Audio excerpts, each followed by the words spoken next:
And hello, this is Ed Keesley. I'm your host of this show. This is Comics Are Rad. I'm flying solo tonight. I couldn't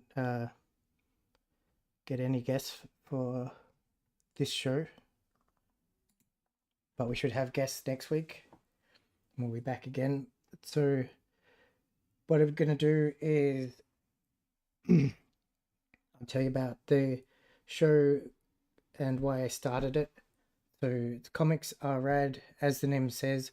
Comics are rad, and it's like my favorite thing, my favorite hobby, and it is for a lot of other people too. So this show is just to celebrate comics, the all aspects: reading, collecting, the art, the writing, the printing process, lettering, coloring, everything that goes into making comic books. And last week we kind of talked about some stuff that we'd been collecting, some stuff that we'd bought, and we're going to do that on future episodes. But tonight, because I didn't actually buy any comics this week, which is pretty rare for me, because as you I found that as I get older, um, I buy more comics than I read at this point in my life, and so I just keep getting comics in, but not reading them. Like when I was a kid, and I only had a handful of comics, maybe say 20 or something, I would get like anxiety if I had a new comic and I didn't read it. So I'd read it, and then if it was a part of a series, I'd read the whole series through again. I'd read all my old comics over and over. But now, excuse me,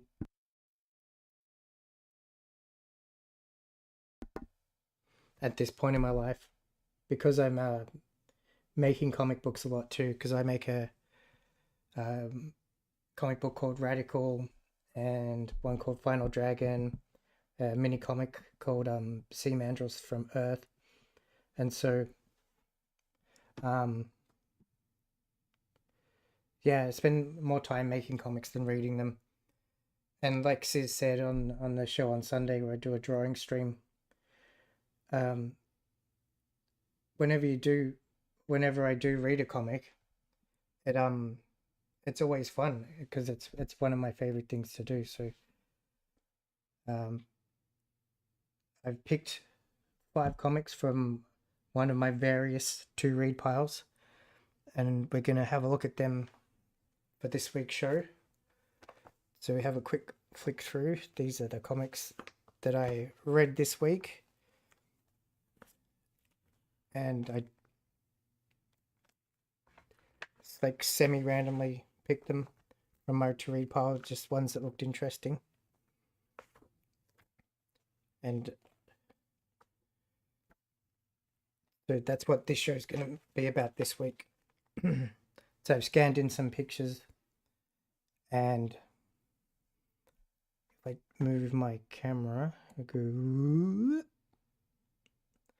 and stick me up here out of the way. So here we can see the pictures.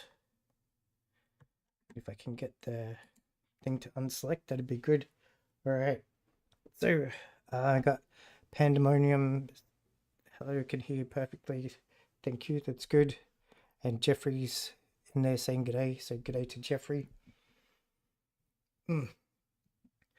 So this one is called Comics, and I've got to remember to click onto the Cintiq screen before I press the spacebar. And I've got my little keyboard over here. There's a couple of times I've stopped the streams early. I'm scared to press the spacebar now. Oh, it worked. So this one's Comics, and I picked this one because it looks very indie. Looks like maybe someone's first comic or one of their very early ones. But the kind of interesting thing that immediately struck me is it's on really nice paper. It's very thin. It's like half the size of like what you'd expect from a comic, but it's on nice paper, and it feels like the cover stock's the same as the interior pages. So it's kind of all done on cover stock. And let's have a look. So you could see stuff like the lettering's really big. There's a cool effect on this guy's face, like they've digitized it. So if you look at this is kind of very 90s-y, the effects on the logo. So there's no credits on this book either, which was weird. And bring that up to full screen. And so the story is there's the three kids in it. They go on the internet. They get sucked into the internet like it's Tron, and they find these magic bikes that can go through the internet, and they get all the armor, and there's goons chasing them. It's a pretty simple, basic story with the kind of amateur artwork. And then on the back, there's this ad for the bikes that they were riding. There's all the gear. And then this is what freaked me out. Is there's a Bayswater in Victoria address. And so I had to go and have a little bit of an internet snoop into what this is. And so apparently at some point, like in the mid-90s, a Chinese bike company, which is actually I think called the Chinese Bike Company or Bicycle Company, they made these weird bikes. It's got a tough front tire. It's got the mountain bike horns, like the integrated mud flap in this weird frame. It's got the covered hub at the back, or the covered wheel. It's a weird looking bike. But apparently they were for little boys, so they could have a cool looking bike. And it had and it was in a New York Times article that I read this, and they said they'd made a comic book for it as well. So that was weird, and just having this comic in my just in my collection that I can't remember where I got it. I probably got it off my friend who gave me a big shoebox of comics a couple of months ago. I'm gonna make sure I'm on the right screen so I don't stop the stream. So that's that. And these are called I think they're comics Cyberforce Races or something. So that's weird. And I'm wondering if, because it's got the Bayswater address, I'm assuming they were the distributors for these weird bikes. And I'm wondering if it was a local person that drew this in the 90s, but there's no date on it. There's no credits. There's just the ad on the back is the only thing. And the comic starts on the inside cover and then goes to the outside back cover. So there's no wasted space. There's the front cover and the advert, and then all the rest is just the comic book. It's weird. And I read it, and so I thought it would be worth having a chat about. So the Marvel 2-in-1 annual number 7, The Thing, and that is from 1982. Excuse me.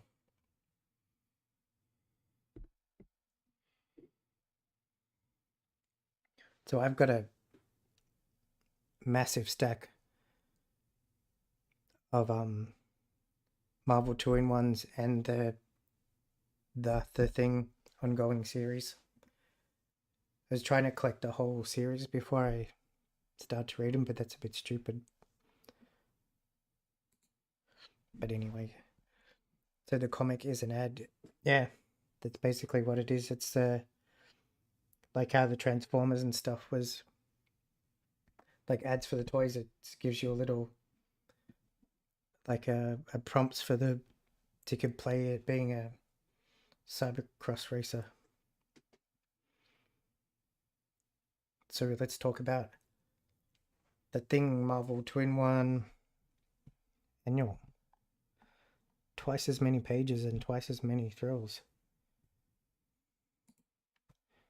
And they shall call him the champion. I really like the Thing. Thing is my favorite Marvel character. Got Thing toy right here. Oops. So yeah, you can see the cover's a bit torn. I can't remember where I got this. I think I've had it for a while. I think I've actually read this before, but I had it out to test the color of the pages. This is my new comic book that'll be coming out soon, and it's got the old paper stock. So I was putting it up against this one. You could see the paper stock to see if the color was good, and it was pretty good. And you can see this is all squashed and the spine's all smushed over, but it still reads good, and that's all I care about. So what have I got in the notes? So we've got it's called They Shall Call Him Champion. Where's the credit page here? So Tom DeFalco wrote it. Ron Wilson did the pencils. I really like Ron Wilson's drawing. The Thing comic books and the Marvel 2-in-1s are great. Then we've got Camp Esposito, Giacoya Green. I think that says Gil. And Stone. So I think that's Joe Esposito, the Frank Giacoya. The green is the guy that used to do the inks for Silvestri on Wolverine. I don't know who Gil is. I was thinking it was Gil Kane, but then it would say Kane and Chick Stone. I got Novak on the letters and George Roussos on the colors. So the story for this one is the Thing's hanging out with Alicia Masters, and he gets roped into doing an intergalactic boxing match to decide the fate of the Earth, and they get in all the other characters to help them. And before, as I was saying, there's lots of different inkers, and I picked out this one because the inking on whoever this inker is did a couple of pages, and it just looks really good. Like how gnarly all the muscles and stuff look, and the heavy the big black backgrounds, and it's the Hulk and the Sasquatch trying to fight the guy. That's the champion who set it all up. And then this picture, this is amazing. This is tattoo worthy. This is the coolest picture in the whole book. I don't know if that's the ink's worn off, or if that's some feathering or something. Looks like it might be feathering because you can see the line of his neck and his shoulder go through. But I love that picture. And again, Ron Wilson's drawing's really good. And then we come to, this is that same inker from before. with the black backgrounds. And the really, like the lumpy muscles, looks really cool. And so the champion wins, but the Thing doesn't give up. He still wants to keep on fighting. So the champion decides to not kill Earth, which is great. So these are really fun. That was from 1982. Tom DeFalco and Ron Wilson doing the writing and drawing, a bunch of inkers. I like the idea of being tattoo worthy. I do too. So there's all these guys are in it. We've got Sasquatch, use my cursor, Sasquatch, Namor, the Hulk, Wonder Man, Thor, the Thing, and Colossus. So they're all the really strong characters in Marvel. And they all get like warped into the dimension where the fight's gonna be, or it's where they're gonna do training. And the bit where Thor gets kidnapped is like 3/4 of a page, and then everyone else except for the Thing gets like a couple of panels. And when I first read it, I was thinking that Tom DeFalco really likes Thor because he gave him like almost a full page for his part. And then I was thinking, well, it's Marvel method, so I don't know if he would have said Thor does all this stuff and then Sasquatch and Namor get kidnapped as well. Or if it was Ron Wilson who was doing a little bit of a show off to show the guys at Marvel. It's like, yeah, look at, I know Thor, I can draw Thor. I could draw a Thor comic book. Because I don't know what much more other stuff he did apart from the Thing. But he's a great artist. And since he penciled this whole thing, I bet he would have done the normal comic book that came out that month, and would have done this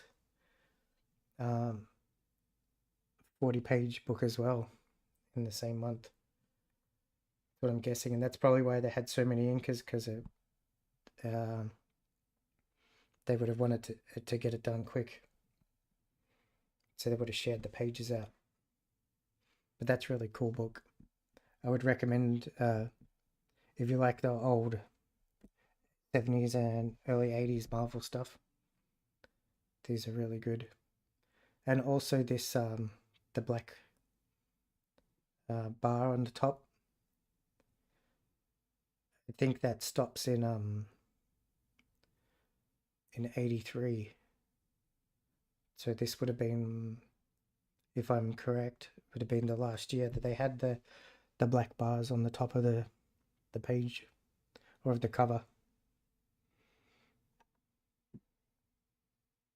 So that is the Thing. Now let's have a look at Ultraverse Unlimited. And so this is a Malibu comic from September 96 on the cover date. And you might notice the Reaper, who I know from X-Force. And then there's the Avenger, the Black Knight. So these are two Marvel guys in a Malibu comic. And then Marvel ended up buying all the Ultraverse characters, all the Malibu characters.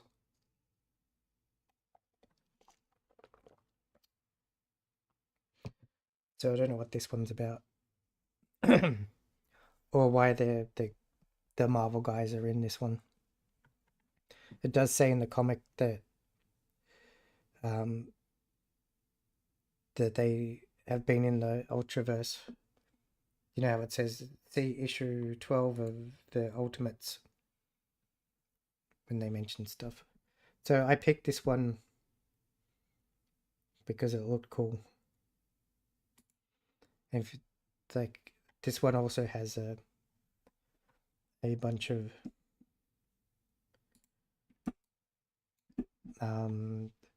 people drawing it. So you got Len Wein writing it. You got Kevin West. Is it John Fang, Vinton Huick, Shannon Gallant, and Don Hillsman are the pencils. And then Armin Moy Maori on the inks. But this artwork is really cool.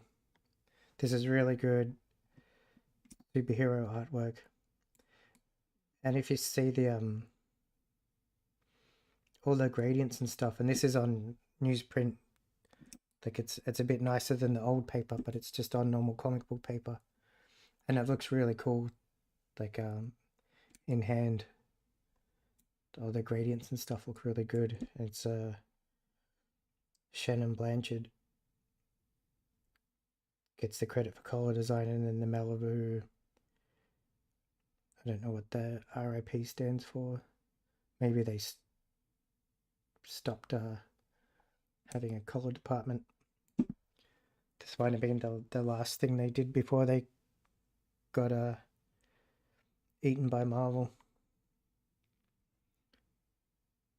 So in the story it said these guys are invading aliens, and then all these guys have to stop them. And the fun thing was, it's like a old Justice League story, like a really old one where they'd have the big threat, which was usually an alien, and then they'd split up into little teams or individually. So this is what happens in this story, because there's all those guys. And then this is another thing that I noticed. So we've got the kind of classic superhero 90s style, really detailed muscles, lots of hatching veins and stuff, all the good stuff. And then in the same book, we've got the manga inspired kind of stuff that was going on at the time, like Joe Mad and Roger Cruz and others. So we've got that.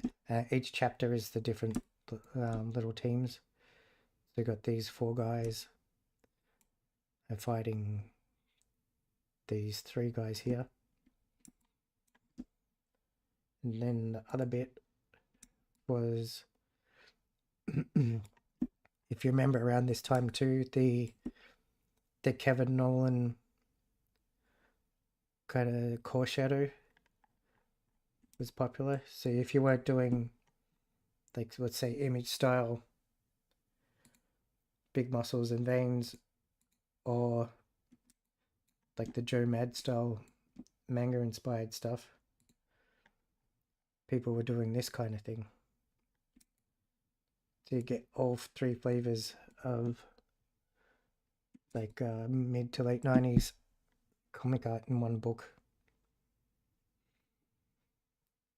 And so one of the things was this for me that stood out, apart from the art, was the end of the story.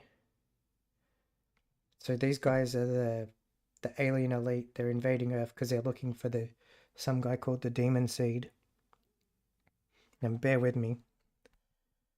So they're going from planet to planet and just destroying planets, because they're the last. Each guy is the last of their planet, so the last of their species.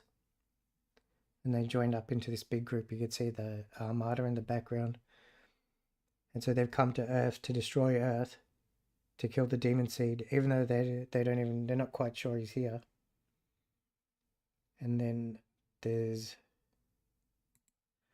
another bad guy who's this dragon dude, who's been going around and stealing all the superheroes' powers so he can send it back to his planet. And then at the end,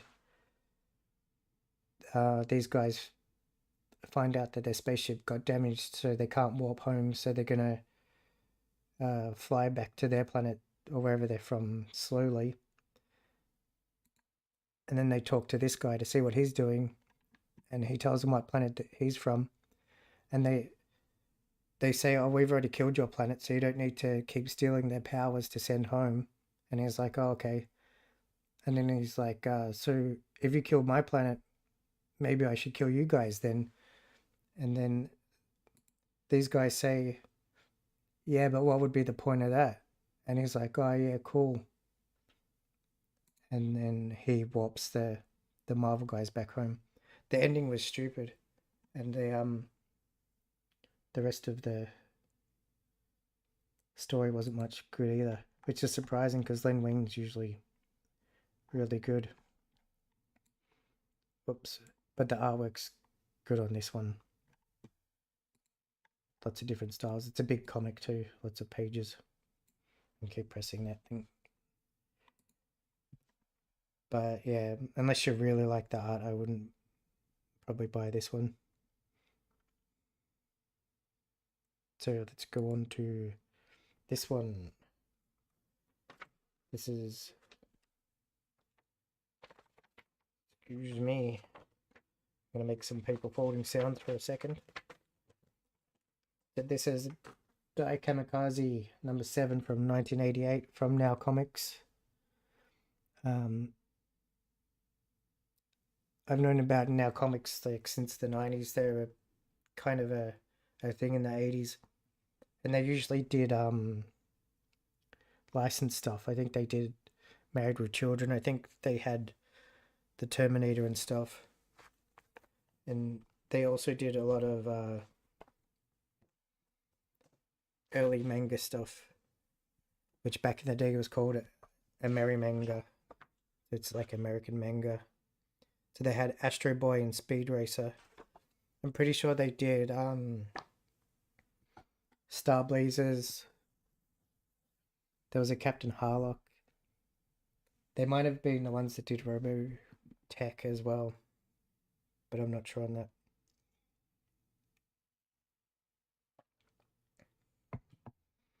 So Dai Kamikaze is a giant robot comic.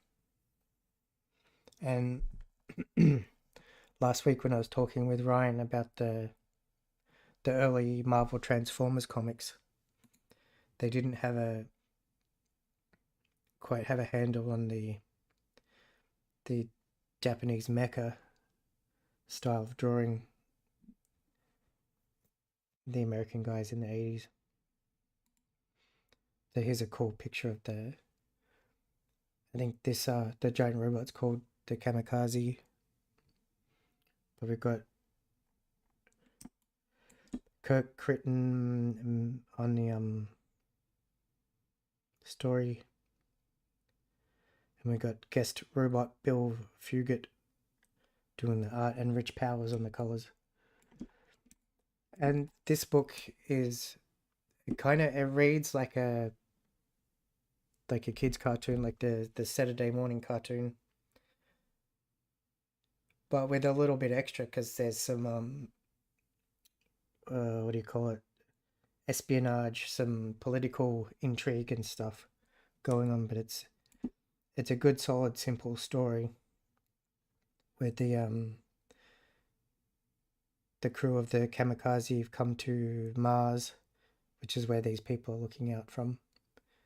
It's like Mars is getting terraformed, and they're showing a alien ambassador what the robot can do, and then there's a big fight with some other robots.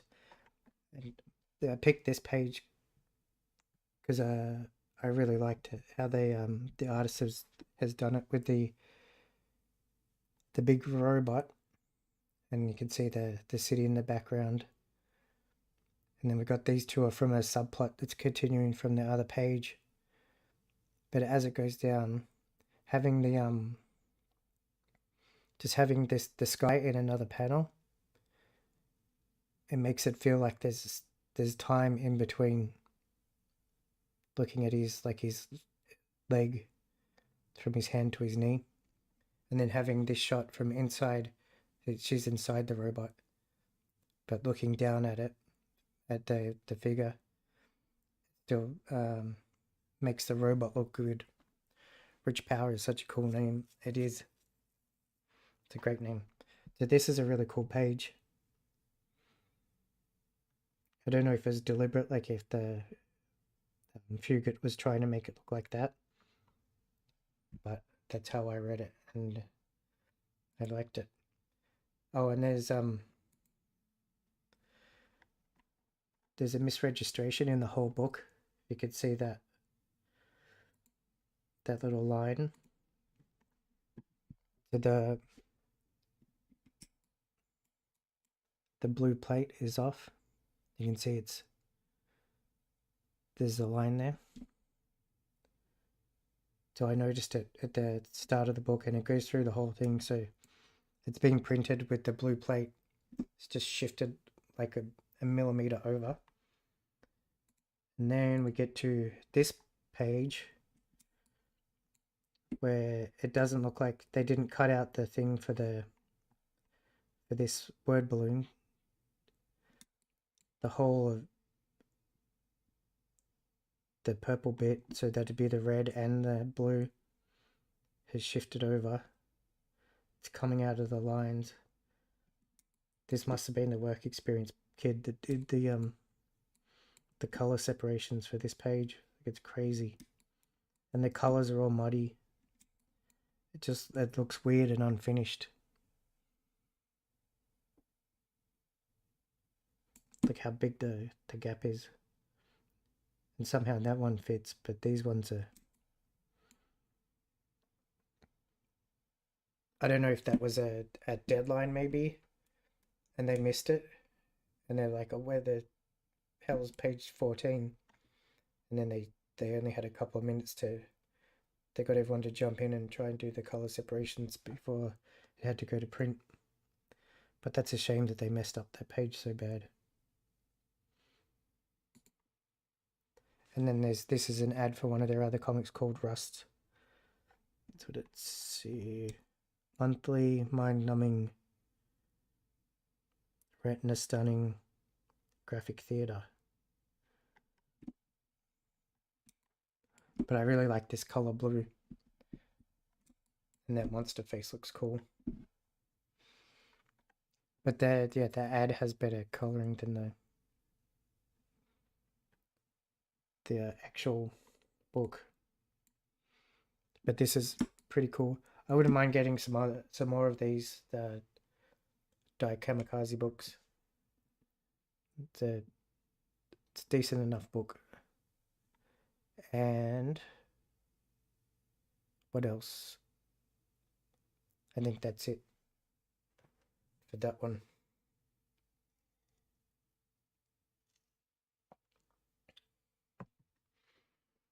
Okay, so last but not least, we've got the Fallen Angels number 8, and it's the last in an 8-issue limited series. I picked this one because the cover looked cool, and I've never heard of it, the Fallen Angels. That's a cool corner box. 1987. And it also said the fate of Boom Boom, who's from the New Mutants and X-Force. So, what have I got in my notes? Yeah, basically it's a New Mutants spin-off. And then there's this guy. His name is Bill. And Bill's a cyborg lobster. And he's cool. So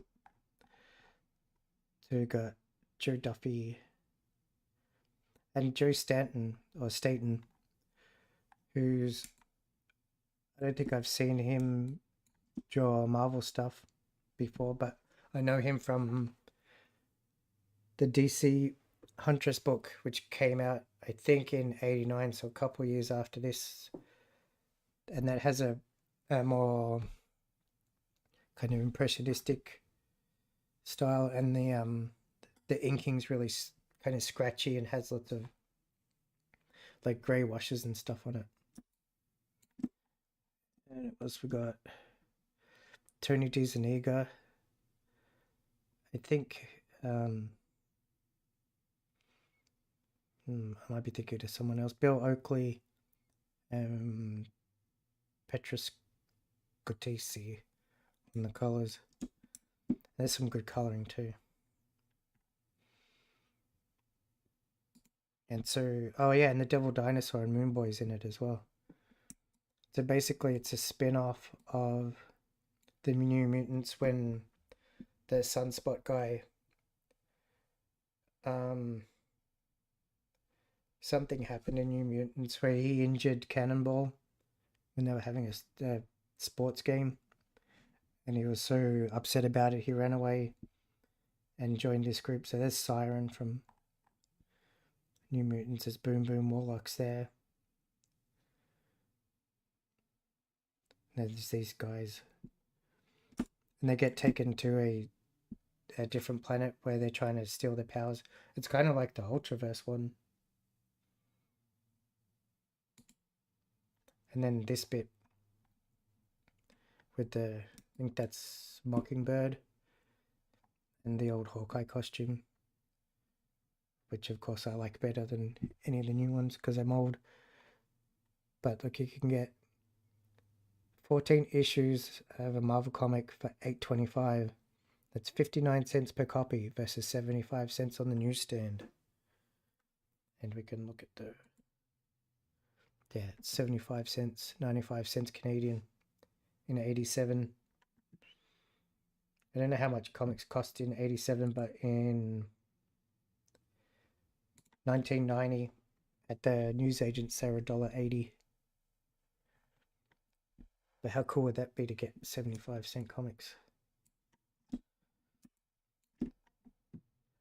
Alpha Flight, Amazing Spider-Man, Avengers, Captain America, Daredevil, Fantastic Four, Incredible Hulk. All these are good.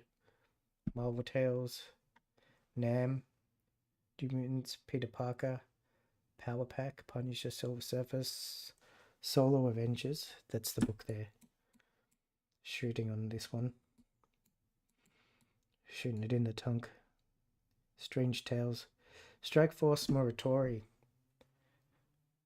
I've heard of that one, but I don't think I've ever seen one in real life. Maybe something to look into. At Thor, Web of Spider-Man, West Coast Avengers, X-Force, X-Men classics. And these ones, Savage Conan Saga and Savage Sword of Conan were the bigger magazines, so they're more expensive. I used to collect Savage Sword of Conan, and actually when I really started to collecting it was the last year it was published, so I rode that one into the dock, and they got cancelled while I was reading it. Marvel Fanfare, Conan the King, Marvel Saga, Normal Conan, ElfQuest, G.I. Joe Special Missions, Who Grew the Wanderer, Transformers, Alien Legion. You only get 6 issues of that one, and Marvel Age. So which one would you get if you could get one of these? I would get in 87. Man. Marvel Fanfare. I would get the Savage Sword of Conan. I'd pay the extra because that was so good. That might be where I'm thinking of. I might have seen Tony DeZuniga's name before. I feel like he might have been an inker on some Savage Sword of Conan stuff from back in the day.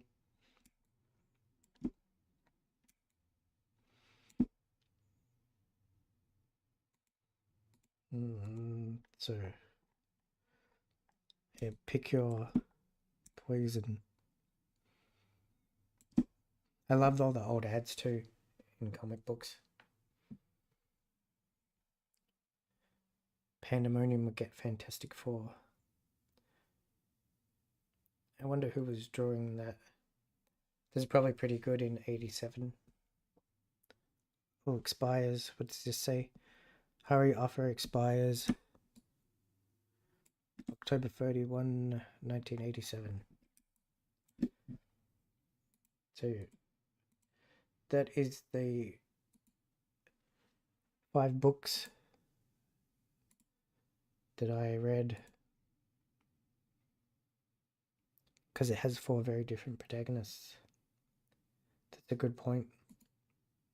It's kind of why people like the Avengers and Justice League, because you get a bunch of superheroes in one book. But so yeah, so we got basically an ad, a really weird ad, classic thing, some weird 90s shit, some weird 80s shit, and some, I suppose that's weird 80s shit as well. I suppose there's another kind of segment thing I was going to do is books that me and the guests are looking forward to. And since I'm the only one here, there's not much at the moment. There's the Raphael Grandpa Batman that I think is a 4-issue series, and there's only 3 out. That's taken ages to come out, but I want to get all 4 before I read it. And there's also a new Star Wars Ewoks book that I've got the first 3 or 4 issues. I think I've read 3, and I actually liked it. So that's one that I'm hesitantly looking forward to. And there's so much stuff that I want to just collect and read. I've still got the big G.I. Joe omnibus with 50 issues in it, which I want to read more of. But as far as this episode, excuse me, I think that's it. We'll be back next week, and there will be more people than just me to do the show, so it should go for a bit longer. But until then, keep reading comic books and making comic books, sharing them, take pictures of them, take them out to dinner. Yeah, thanks to you, Jeffrey, for showing up to all my streams, and Pandemonium, and everyone else who's tuned in, and to everyone who's going to watch the VOD. But we'll be back next week with more guests and more comics, and comics are rad, so